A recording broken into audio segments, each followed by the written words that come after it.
खबरें खेल के मैदान से। आईसीसी चैंपियंस ट्रॉफी 2025 में शिरकत के लिए ऑस्ट्रेलियन क्रिकेट टीम पाकिस्तान पहुंच गई। रुकनी दस्ते में ऑस्ट्रेलिया के कोचेस, कप्तान स्टीव स्मिथ और स्पोर्ट्स स्टाफ शामिल है, जो कोलंबो से बारास्ता दुबई लाहौर पहुंचे।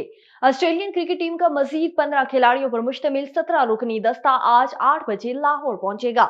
ऑस्ट्रेलियन चैंपियंस ट्रॉफी में अपना पहला मैच रवायती हरीफ इंग्लैंड के खिलाफ 22 फरवरी को कज़ाफी स्टेडियम लाहौर में खेलेगा।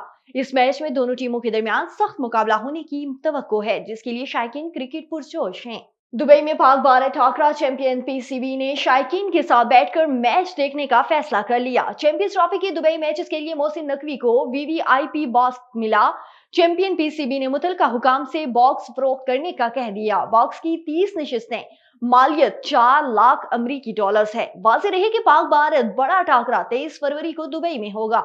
पाक भारत में मैच के इजाफी टिकट्स भी 1.5 घंटे में बुक हो गए। आगे बढ़े, आपको बताएं कि चैंपियंस ट्रॉफी 2017 की फातेह टीम के कप्तान सरफराज अहमद ने कहा है कि 2017 की चैंपियंस ट्रॉफी के फातेह लम्हात अल्फाज में बयान नहीं कर सकता।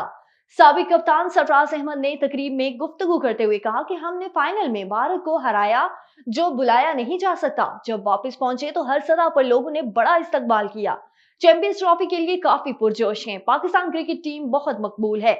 सरफराज अहमद ने मजीद कहा, ये टीम एक लम्हे में गिरती है तो दूसरे लम्हे में खड़ी हो जाती है। न्यूजीलैंड की टीम पाकिस्तान में अच्छे रिदम में है।